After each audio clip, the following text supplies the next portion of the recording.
రైతాంగానికి నమస్సులతో ప్రతిభా బయోటెక్ కొకోలి సమర్పించు మట్టి మనిషి కార్యక్రమానికి స్వాగతం. ముందుగా కార్యక్రమంలోని ముఖ్యాంశాలు. అధిక దిగుబడినిస్తున్న కొత్త వరి రకం బీపీటీ 3082 ఎకరాకు 50 బస్తాల దిగుబడి వస్తుందంటున్న కృష్ణా జిల్లా రైతు.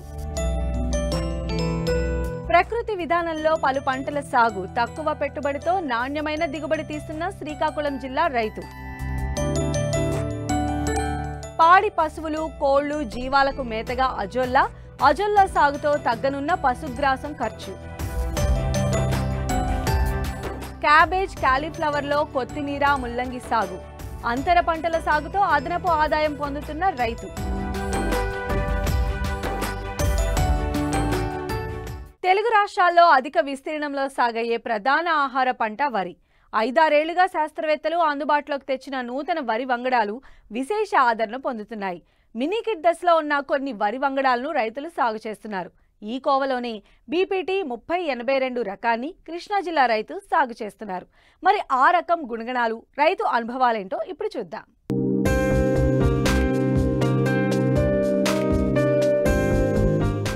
పొడవైన కంకులతో ఆశాజనకంగా పెరిగిన ఈ నూతన వరి వంగడం బీపీటీ 3082. బాపట్ల పరిశోధనా స్థానం రూపొందించిన ఈ నూతన వరి రకం 3 ఏళ్లుగా చిరుసంచుల ప్రదర్శన కింద రైతులకు అందజేస్తున్నారు శాస్త్రవేత్తలు. తక్కువ ఎత్తు పెరిగి సన్నగింజ సైజుతో రైతుల క్షేత్రాల్లో మంచి ఫలితాలను అందిస్తోంది. ఏటా నూతన రకాలను సాగు చేసే కృష్ణా జిల్లా నూజివీడుకు చెందిన రైతు రమేష్ ఈ ఖరీఫ్లో మిగతా రకాలతో పాటు బీపీటీ 3082 రకాన్ని సాగు చేశారు. ప్రస్తుతం కోత కోస్తున్నారు. చీడపీడలను తట్టుకుని మిగతా రకాలకు దీటుగా దిగుబడినిస్తోంది. నేను కౌలుకి 10 ఎకరాలు చేస్తూ ఉంటానండి. ఈ 10 ఎకరాలు చేస్తుంటే ఏ కొత్త వెరైటీ వచ్చినా నాకు ఇంట్రెస్ట్గా చేసి ఆ దిగుబడి ఏ విధంగా ఉంటుంది ఏంటి అనేది చూసామండి. నేను 1061 వెరైటీ చూశాను, 1075 వెరైటీ చూశాను. ఇప్పుడు ఈ సంవత్సరం వ్యవసాయ క్షేత్రం మా చాముండేశ్వరి మేడం ఏమో గారు కొత్త వెరైటీ ఇచ్చారు. చెక్ వెరైటీ ప్లస్ దానికి MTU 3082 వెరైటీ ఇచ్చారు. దాన్ని నేను ఈ సంవత్సరం మినీ కిట్ రూపంలో 2 కేజీలు ఇచ్చారు. దాన్ని నేను పండించాను. దానికి ఎరువులు వాడకం ఎక్కువగా లేదు, వర్షాభావాన్ని తట్టుకొని ఉంటుంది. నెక్స్ట్ అదేవిధంగా ఏంటంటే ఎదుగుదల తక్కువగా ఉంటుంది, పొట్టిగా ఉంటుంది. 130 రోజుల్లో దిగుబడి వస్తుంది. మరి వెరైటీ కూడా నాకు కూడా చాలా ఇంతవరకు పండించినటువంటి పంటల్లో ఈ వెరైటీ నేను ఎప్పుడూ చూడలేదు. చాలా కంకి బాగా ఉంది. 450-500 గింజల దాకా వచ్చింది. దిగుబడి బాగా ఎక్కువగా ఉంది. నేను కూడా ఇంట్రెస్ట్ చూపించి దానిని వచ్చే సంవత్సరానికి సీడ్ కింద ఉంచుకుందామని అనుకున్నాను. గవర్నమెంట్ అది మంచి వెరైటీ ఇచ్చింది. అదేవిధంగా 1282 అనే రకం ఊడ్చాను. ఇది 1061 కన్నా 10 రోజులు లేటుగా వస్తుంది. మరి లేటుగా వచ్చినా కూడా దిగుబడి చాలా ఎక్కువగా ఉంటుంది. కంకికి 500 గింజలు పైమాటే ఉన్నాయి. విత్తనానికి కూడా దీనికి కూడా ఎక్కువగా రసాయనాలు అడగదు, ఎటువంటి తెగుళ్ళు రాదు. నేను ఏ విధమైనటువంటి స్ప్రేయింగ్లు చేయను. నత్రజని చాలా తక్కువగా వాడతాను. ఈ వ్యవసాయంలో 5204 కన్నా ఈ చెక్ వెరైటీ MTU 3082 దిగుబడి అనేది చాలా బాగా ఉంది. మరి ఆ 10 ఎకరాల్లో బీపీటీ 5204 వేసాను. అది 1 ఎకరం వేసాను. అదేవిధంగా 1282 అనేది 6 ఎకరాలు వేసాను. మరి మేడం గారు ఇచ్చిన మినీ కిట్ అనేది ఒక 10 సెంట్లకు వచ్చింది, అది వేసాను. నెక్స్ట్ అదేవిధంగా బయట స్పీడ్ ఇత్తనం అని చెప్పి ఒక 10 కేజీస్ ఇచ్చారు, అది వేసాను, అది బాగుంది. నెక్స్ట్ అదేవిధంగా అన్నిటికన్నా main variety 15048 Telangana Sona diabetic rice అంటారు దీన్ని. దీనివల్ల చాలా ఉపయోగం ఉంది. డయాబెటిక్ వాళ్ళు ఈ రైస్ 15048 తింటే వాళ్ళ కంట్రోల్, పూర్తి కంట్రోల్, 2 పూటలా కూడా అన్నం తినచ్చు. చాలా బీపీటీ లాగా వెరైటీ లాగే ఉంటుంది ఈ రైస్. మొత్తం 5 వెరైటీస్ నేను ఈ 10 ఎకరాల్లో ఊడ్చానండి.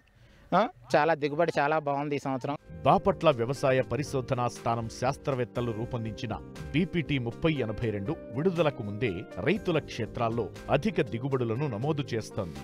3వ మినీ కిట్ దశలో ఉన్న ఈ రకం ఎకరాకు 45 నుంచి 50 బస్తాల దిగుబడిని ఇస్తోంది. స్వల్పకాలిక రకమైన ఈ వంగడం సన్నరకం గింజ, అగ్గి తెగులు, దోమపోటును తట్టుకుంటుంది. ఈ వంగడం పొట్టి రకం, కాండం దృఢంగా ఉండటంతో వర్షాలు, గాలులకు త్వరగా పడిపోదు. మరిన్ని వివరాలు వ్యవసాయ శాఖ అధికారి ద్వారా తెలుసుకుందాం.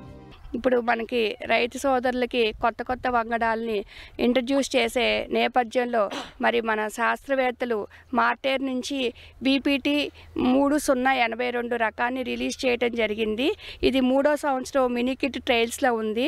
దాన్ని మేమేం చేసామంటే మాకు అభ్యుదయ రైతు అయినటువంటి రమేష్ గారికి వారి పొలంలో ఈ MTU 3082 రకాన్ని వేయించాము. ఇది జూలై నెలలో నారు పోసి ఆగస్టు నెలలో ఓడ్చడం జరిగింది. అయితే ఈ బీపీటీ 3082 రకం అనేది MTU 1075 మరియు బీపీటీ 5204 రెండు కూడా క్రాసింగ్ చేయంగా వచ్చిన విత్తనం అండి. మరి ఇది ఫైన్ వెరైటీ. బీపీటీకి ఎక్కువ తెగుళ్ళు వస్తున్నాయి. అట్లాగే బీపీటీ కాల పరిమితి కూడా 140 రోజులు ఉంటుంది. అట్లాగే MTU 75 కూడా మరి కాల పరిమితి వచ్చేసి 140 నుంచి 145 రోజులు ఉంటుంది. అది ఈ రెండింటిని సంకరణగా పొందిన వెరైటీ 3082 అండి, మార్టేరు వెరైటీ. ఒక్కొక్క కంకికి 400 గింజలు కూడా రావటం గమనించాము మేము. అయితే ఇది సాగు వచ్చేసరికి మామూలు రకాల కంటే కూడా మరి తెగుల్ని పురుగుల్ని ఎక్కువగా తట్టుకుంది ఈ రకము. పురుగు మందుల మీద పెట్టుబడే సాగు కూడా రైతుకి కలిసి వచ్చింది. అట్లాగే ఎరువులు కూడా నత్రజని ఎరువులు అంటే ఈ రైతు కొంచెం సేంద్రియ పద్ధతిలో కూడా చేశారు. జీవామృతం అవి పారించడం వల్ల నత్రజని ఎరువులు కూడా ఒక కట్టన్నరే వినియోగించడం జరిగింది. అంటే 130 రోజుల నుంచి 135 రోజులకి కోతకు వచ్చింది. కాబట్టి ఏంటంటే నత్రజని ఎరువులు కూడా మరి ఎక్కువ వేయకోకుండా తగ్గించిన సరిపోను మోతాదులోనే వేయటం జరిగింది. ఇది కూడా రైతుకి ఒక కలిసి వచ్చే అంశము. ఇంకపోతే ఇంకా బాత్రూమ్కి సంబంధించిన ఇవి కూడా ఒక 2 కట్టలు ఈ కాంప్లెక్స్ ఎరువులు వేయటం జరిగింది. ఇంకా పొటాష్ వచ్చేసి ఒక 35 కేజీలు వేయటం జరిగింది. ఎరువులు అట్లాగే ఈ తెగుళ్ళకి సంబంధించిన మందులు కూడా తక్కువగానే వాడటం జరిగింది పొలంలో. ఈ 3082 అనే మార్టేరు రకం మరి రైతుకి దిగుబడి చూసుకుంటే కూడా మరి 45 బస్తాల నుంచి 50 బస్తాల వరకు రావటానికి అవకాశం ఉండింది. ఇప్పుడు ఏంటంటే ప్రస్తుతం మేము పంట కోసాము ఈరోజు. ఇప్పుడున్న కంకిని బట్టి మేము సుమారుగా 45 బస్తాలు అవుతుందని మేము అంచనాలో ఉన్నామండి. ఎక్కువగా సాగు ఖర్చులు పెరుగుతున్న నేపథ్యంలో మరి కొత్త వంగడాన్ని మనకి ఇంట్రడ్యూస్ చేసి 3082 రకం ఏదైతే ఈ మెరక ప్రాంతం రైతులందరికీ కూడా చాలా మేలు జరుగుతుందని ఈ సందర్భంగా నేను తెలియజేస్తున్నానండి.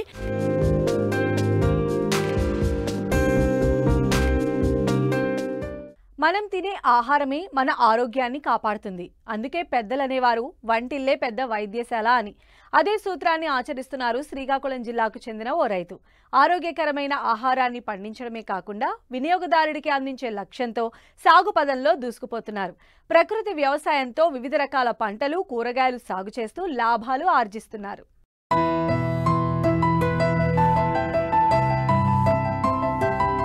వ్యవసాయంలో ఎంత దిగుబడి సాధించాం అనే దానికంటే పెట్టిన పెట్టుబడికి ఎంత లాభం పొందాం అనేది రైతుకు ప్రామాణికంగా ఉండాలి.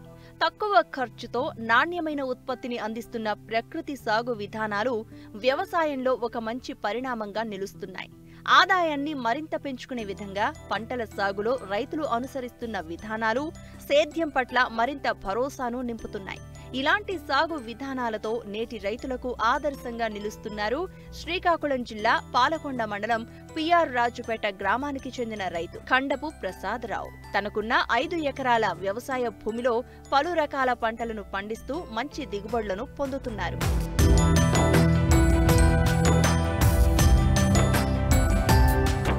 రైతులు విచక్షణారహితంగా పంటలకు పిచికారీ చేస్తున్న పురుగు మందులతో భూమి నిస్సారంగా మారుతోందని ఇటీవల వ్యవసాయ శాస్త్రవేత్తలు గుర్తించారు. దీంతో ప్రభుత్వం పురుగు మందులు అవసరం లేని ప్రకృతి వ్యవసాయాన్ని ప్రోత్సహిస్తోంది. ఇప్పటికే చాలా మంది రైతులు ప్రకృతి వ్యవసాయాన్ని చేపట్టి మంచి సత్ఫలితాలను సాధిస్తున్నారు. ఇందులో భాగంగానే ప్రసాదరావు కూడా ప్రకృతి విధానంలో వరి, కంది లాంటి పంటలతో పాటు పండ్లు, కూరగాయలు, ఆకుకూరల సాగు చేపట్టి నాణ్యమైన దిగుబడులను సాధిస్తున్నారు. వాటిని వినియోగదారులకు అధిక ధరకు అమ్మి మంచి లాభాలను ఆర్జిస్తున్నారు. గతంలో రైతులు కూడా ఎక్కువ రసాయనిక ఎరువులు, పురుగులు వాడడానికి ఇష్టపడేవారు కాదు.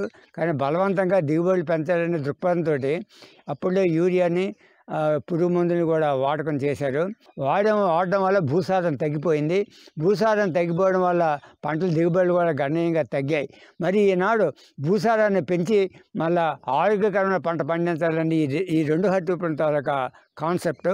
ఈ సేంద్రియ విధానం వాడకం వల్ల ఏంటంటే పశువులు తాలూకా పేడ, దాని తర్వాత గత్తం, అదేవిధంగా వర్మీ కంపోస్ట్ ఎంతో నీట్గా ఉంటుంది. అది ఏం అక్కర్లేదు, మనం ఒక పావు కేజీ కానీ మొక్క దగ్గర కానీ వేస్తే అది ఆరోగ్యంగా పండుతుంది.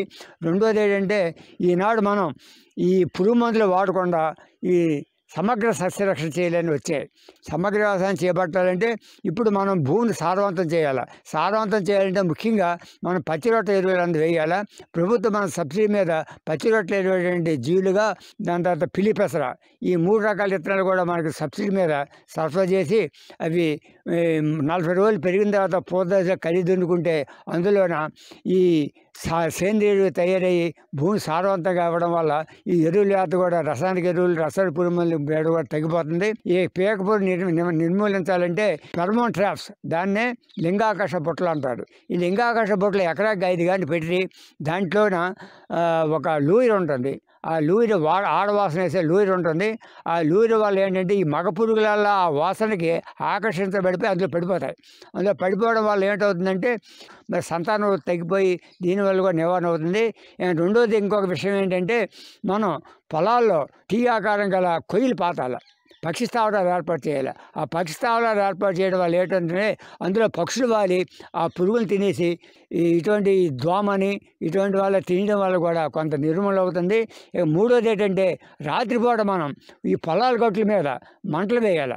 ఆ మంటల ద్వారా ఈ పురుగులు ఆకర్షించబడి అందులో చనిపోతాయి. ప్రసాదరావు తన పంటలను స్థానికంగా దొరికే వ్యర్థాలతో ఎరువులను తయారు చేసి పంటలకు అందిస్తున్నారు. చీడపీడల నివారణకు ఎలాంటి రసాయన మందులను పిచికారీ చేయకుండా సమగ్ర సస్యరక్షణ చర్యలను పాటిస్తున్నారు. ముఖ్యంగా పలు రకాల కషాయాలను తయారు చేసి పిచికారీ చేస్తున్నారు. రైతు ప్రసాదరావు పెట్టుబడి లేని వ్యవసాయం చేస్తూ ఆరోగ్యకరమైన అధిక దిగుబడులను పొందుతున్నారు.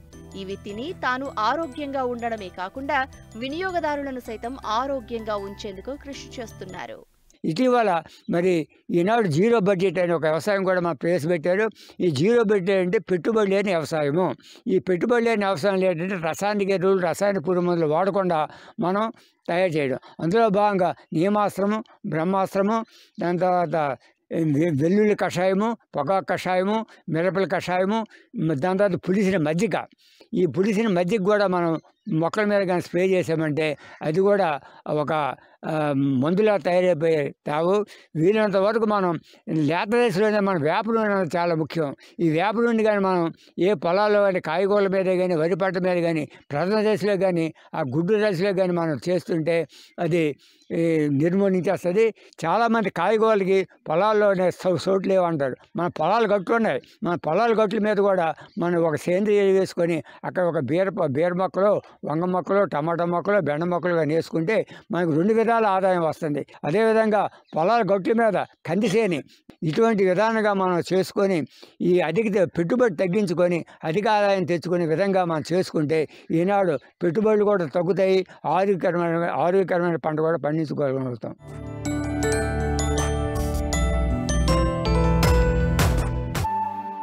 వ్యవసాయ అనుబంధ రంగాలైన పాడి పరిశ్రమ, జీవాల పెంపకం, కోళ్లు తదితర రంగాల్లో దాదాపు 60% ఖర్చు మేతకే అవుతుంది. పచ్చి మేత కొరత, పెరిగిన దాణా ధరల వల్ల రైతు ఆశించిన ఫలితాలు సాధించలేకపోతున్నారు. ఈ నేపథ్యంలో పశు పోషకులకు వరంగా మారింది అజొల్లా. ఇంటి వద్దే చిన్న చిన్న తొట్లలో పశువులు, జీవాల అవసరాలకు అనుగుణంగా అజొల్లాను సులభంగా పెంచుకోవచ్చు. నిత్యం దిగుబడి తీసుకోవచ్చు. పైగా దీని పోషకాలు గనిగా చెప్తూ ఉన్నారు. దీన్ని పశువుల మేపులో భాగం చేసుకుంటే రైతులు తక్కువ ఖర్చుతో మంచి ఫలితాలు సాధించవచ్చని తెలియజేస్తున్నారు రాజేంద్ర నగర్లోని P V Narasimha Rao veterinary college assistant professor doctor B విద్య.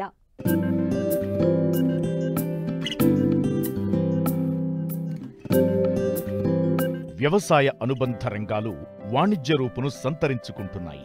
కొత్తగా ఈ రంగంలోకి అడుగుపెట్టే వారికి చక్కటి ఉపాధి మార్గాలుగా నిలుస్తున్నాయి. ప్రస్తుతం పశువుల మేత ఖర్చు గణనీయంగా పెరిగిన నేపథ్యంలో దీన్ని అదుపులో ఉంచాల్సిన మార్గాలపై ప్రతి రైతు దృష్టి సారించాల్సిన అవసరముంది. పచ్చిమేత ఎంత సమృద్ధిగా అందించగలిగితే పశుపోషణ అంత లాభాల బాటలో ఉంటుంది. కానీ పశుగ్రాస క్షేత్రాలు తగ్గిపోయాయి. దాణాలపై అధికంగా ఆధారపడటం వల్ల పోషణ భారమై ఈ రంగాలకు దూరమవుతున్న వారు అనేకం. ఇలాంటి పరిస్థితుల్లో కారు చీకటిలో కాంతిపుంజంలా వెలుగులోకొచ్చింది అజొల్లా. ఇప్పటికే దీని వాడకం విరివిగా ఉన్నా ఇంకా చాలామంది రైతులకు దీనిపై సరైన అవగాహన లేదు. అజొల్లా పెంపకం ఉపయోగాల గురించి సమగ్ర వివరాలను తెలియజేస్తున్నారు రాజేంద్రనగర్లోని P V Narasimha Rao veterinary college assistant professor doctor B Vidya. మొదటగా ఈ అజొల్లా అనేది ఏంటి అన్నది మొదటగా చూసుకున్నట్లయితే, ఈ అజొల్లా అనేది నీటిలో తేలియాడే నాచు మొక్క. సో దీంట్లో ఉండే అధిక మాంసకృతులు అనగా 20 నుంచి 35% వరకు మాంసకృతులు అధికంగా ఉండడం వల్ల దీనిని దానాకి ప్రత్యామ్నాయంగా మనం వాడుకోవచ్చును. సో ఈ అజొల్లాని కనుక మనం రైతులు వాళ్ళకి దానాలో కలిపించినట్లయితే దానా ఖర్చు అనేది తగ్గించుకోవడమే కాకుండా పశువు యొక్క ఆరోగ్య ప్రమాణాలు కానివ్వండి, పాల దిగుబడి కానివ్వండి పెరుగుతుంది. సో ఈ అజొల్లాకి ఇంకొక ఇంపార్టెన్స్ ఏంటంటే తక్కువ విస్తీర్ణంలో తక్కువ పెట్టుబడితో తక్కువ కాలంలో మనం దీన్ని సాగు చేసుకోవచ్చు. సో ఈ అజొల్లాని రకరకాలుగా పెంచుతారు. దాంట్లో ఒకటి తొట్టి రూపంలో కానివ్వండి, లేదా గుంత రూపంలో కానివ్వండి, లేదంటే ఈ మధ్యకాలంలో రెడీగా అవైలబుల్ ఉండే పోర్టబుల్ కంటైనర్లో కానీ కూడా మనం దీన్ని సాగు చేసుకోవచ్చు. సో ఈ ఒక్కొక్క దానికి ఉన్న అడ్వాంటేజెస్ చూసుకున్నట్టయితే ఈ గుంతలో కానివ్వండి పెంచుకున్నట్లయితే వాటి యొక్క ఖర్చు అనేది మనకి తక్కువగా, వాటి కన్స్ట్రక్షన్ అయ్యే ఖర్చు తక్కువగా ఉంటుంది.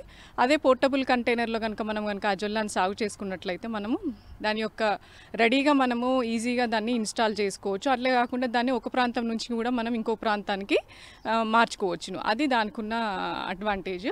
ఈ అజొల్లాని సాగు చేసుకోవడానికి మనకు కావాల్సింది ఒకటి తొట్టి లాంటి నిర్మాణం కానివ్వండి, లేదంటే గుంత అయినా తవ్వుకొని మనము చేసుకోవచ్చును. అంతేకాకుండా దాంతోపాటు మనకు కావాల్సింది సారవంతమైన మట్టి మరియు నీరు మరియు మదర్ కల్చర్ కావాలి మనకి. సో మొదటగా మనకు పశువుల యొక్క సంఖ్యను బట్టి అజొల్లా యొక్క తొట్టి యొక్క సైజుని మనము నిర్ణయించుకోవాలి. సో మనకు ఒకవేళ ఒక పశువు, ఒక గేదె కానివ్వండి, ఒక ఆవు కానీ ఉన్నట్లయితే నీటి తోటలు అనేవి మనకు 2-3 యూనిట్లు అయితే సరిపోతుంది. 2 × 1.5 × 0.5 మీటర్ ఉన్న సైజు తొట్టికి మనకు 30 నుంచి 35 కేజీల సారవంతమైన మట్టిని తీసుకోవాలి. దాంతోపాటు ఒక 4 కేజీల ఆవు పేడని ఒక 20 లీటర్ల నీటిలో కలుపుకొని దాంతోపాటు దానికి కావాల్సిన ఫాస్ఫరస్ని అందించడానికి ఒక 50 గ్రాముల సూపర్ ఫాస్ఫేట్ని దానిలో కలుపుకొని ఆ నీళ్ళని మనము ఈ ముందు ఏర్పాటు చేసుకున్నటువంటి సారవంతమైన మట్టిని పరుచుకున్నాం కదా, దాని మీద మనము దీన్ని చల్లుకోవాల్సి ఉంటుంది.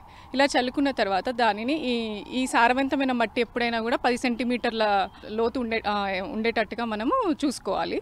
దాని తర్వాత ఈ తొట్టిని నీళ్ళతో నింపుకోవాల్సి ఉంటుంది. ఎప్పుడు ఎల్లవేళలా ఈ తొట్టి యొక్క నీటి యొక్క ఎత్తు ఎప్పుడు 10 to 15 సెంటీమీటర్స్ ఎత్తు ఉండేటట్టు చూసుకోవాలి. తర్వాత మనము ఏదైతే మదర్ కల్చర్ అనుకున్నాం కదా, అది ఒక 1 to 1.5 కేజీని తీసుకొని దానిలోకి యాడ్ చేయాలి. సో ఒక వారం రోజుల తర్వాత ఈ అజొల్లా అనేది తొట్టి మొత్తం వృద్ధి చెందుతుంది. అలా వృద్ధి చెందిన తర్వాత ఒక జల్లెడ తీసుకొని దాన్ని మనము హార్వెస్ట్ చేసుకోవాల్సి ఉంటుంది. సో ఆ తర్వాత మనం హార్వెస్ట్ చేసుకున్న తర్వాత దాన్ని పేడవాసన ఉంటుంది కాబట్టి ఆ పేడవాసన పోయే వరకు మనం ఒక మంచినీటి బకెట్లో దాన్ని వేసి కడగాల్సి ఉంటుంది. కడిగిన తర్వాత వీటిని నేరుగా దానాలో కానీ లేదా దాన్ని ఎండబెట్టేటప్పుడు మనం ముఖ్యంగా గుర్తుపెట్టుకోవాల్సిన విషయం ఏంటంటే దాన్ని నీడ ఉన్న ప్రాంతంలో దాన్ని ఆరబెట్టుకోవాలి. ఇలా ఆరబెట్టింది కానీ లేదా నేరుగా కానీ మనం దానాలో కలుపుకొని మనం అందించవచ్చు. దానాలో ఏ నిష్పత్తిలో కలపాలి అంటే 1:1 నిష్పత్తిలో, అంటే 1 కేజీ అజొల్లా కలుపుకున్నట్టయితే 1 కేజీ దానాలో దీన్ని కలుపుకోవాల్సి ఉంటుంది. సో 1:1 నిష్పత్తిలో మనం దీన్ని కలుపుకొని నేరుగా పశువులకు ఇవ్వవచ్చును. ఒకవేళ మనకు ఎక్కువ మోతాదులో కనుక అజొల్లా లభ్యమైనట్లయితే దాన్ని మనం ఎండబెట్టుకొని కూడా నిల్వ చేసుకొని కూడా దాన్ని మనం వాడుకోవచ్చు. ఈ విధంగా మనకు తయారైన దాన్ని ఏ పశువులకైనా, అంటే పాడి పశువులకు కానివ్వండి, లేదన్నా గొర్రెలకు కానివ్వండి, లేదన్నా మనకి పౌల్ట్రీ అంటే కోళ్ళకు కూడా మనం వీటిని అందించవచ్చు. దీన్ని ఒక పశువుకైతే 2 నుంచి 2.5 కేజీల మోతాదులు ఇవ్వవచ్చును. ముఖ్య విషయం ఏమిటంటే మనం వీటిని ఎండబారి నుంచి దీన్ని తట్టుకోవడానికి మనం దీన్ని షేడెడ్ నెట్ అనేది దీని మీద ప్రొవైడ్ చేయాల్సి ఉంటుంది. అయినా అలాగే చెట్ల ఆకులు ఏమైనా తొట్టిలో పడ్డప్పుడు కానీ వాటిని ఇమీడియట్గా తీసేయాల్సి ఉంటుంది. ఎందుకంటే ఇవి అజొల్లా యొక్క వృద్ధిని నిరోధించడమే కాకుండా అవి దాన్ని కులిపోయేలాగా చేస్తుంది. కాబట్టి ఏమైనా ఆకులు కూడా పడ్డా కూడా మనం వాటిని వెంటనే తీసివేసుకోవాలి. సో ఈ విధంగా మనము అజొల్లాని కనుక మనము దానాలో కలుపుకొని వాడినట్లయితే మన దానా ఖర్చును కాకుండా ఒక పశువు యొక్క ఆరోగ్య ప్రమాణాలు కానివ్వండి, పాల ఉత్పత్తి అనేది కూడా మనకు పెరగడం గమనించవచ్చు. అజొల్లాను పోషకాల గనిగా చెప్పవచ్చు. దీనిలో 25 నుంచి 35% ప్రోటీన్లు ఉంటాయి. ఇప్పటి వరకు మేలైన గడ్డి జాతులుగా భావిస్తున్న బర్సీమ్, లూసర్న్, అలసంద మొక్కల కంటే మంచి పోషణనిస్తుందని పరిశోధనల్లో వెల్లడైంది. పశువులకు ఇచ్చే దాణాతో పోలిస్తే 2 కిలోల అజొల్లా కిలో దాణాతో సమానమని తేలింది. మరి కిలో దాణాకయ్యే ఖర్చు 20 రూపాయలు. అదే అజొల్లాను 2 కిలోలు ఉత్పత్తి చేయాలంటే కేవలం 2 రూపాయలు మాత్రమే ఖర్చవుతుంది. పైగా అజొల్లాను పశువులకు మేపటం వల్ల 15 నుంచి 20% పాల దిగుబడి పెరుగుతుంది. పాలలో వెన్న శాతం కూడా పెరుగుతున్నట్లు రైతుల అనుభవాలు తెలియజేస్తున్నాయి.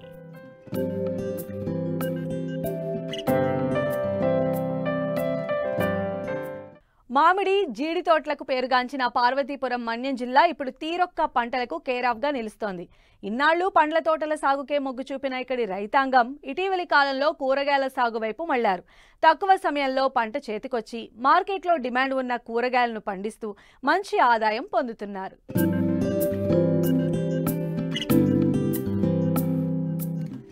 మారుతున్న కాలానికి అనుగుణంగా తక్కువ నీటి వినియోగం, తక్కువ విస్తీర్ణంలో ఎక్కువ పంటలు సాగు చేసి లాభాలు గడిస్తున్నాడు పార్వతీపురం మన్యం జిల్లా గరుగుబిల్లికి చెందిన రైతు పాతిన లక్ష్మణరావు. ఎకరం భూమిలో ప్రయోగాత్మకంగా క్యాబేజీ, క్యాలీఫ్లవర్ సాగు చేస్తున్నారు. అంతర పంటలుగా కొత్తిమీర, ముల్లంగి సాగు చేస్తున్నారు.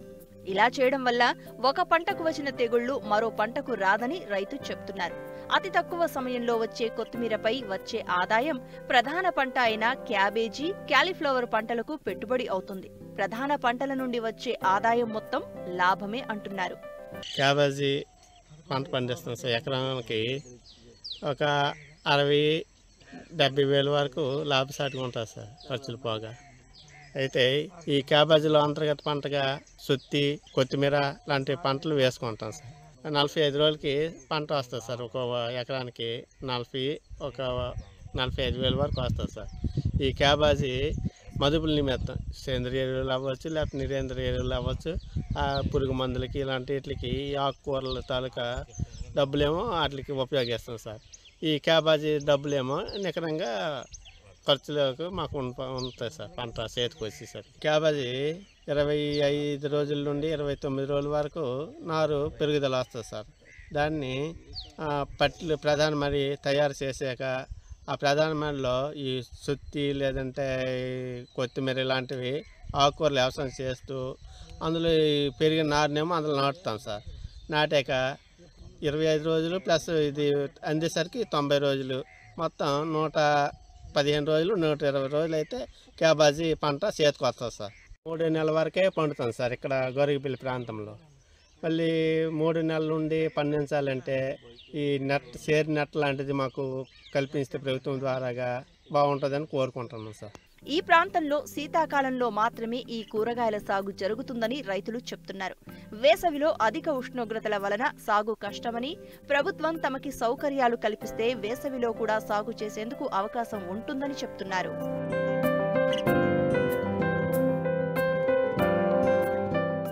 మరిన్ని ఆసక్తికరమైన విశేషాలతో ప్రతిభా బయోటెక్ కొక్కోలి సమర్పించు మట్టి మనిషి కార్యక్రమంలో మళ్ళీ కలుసుకుందాం.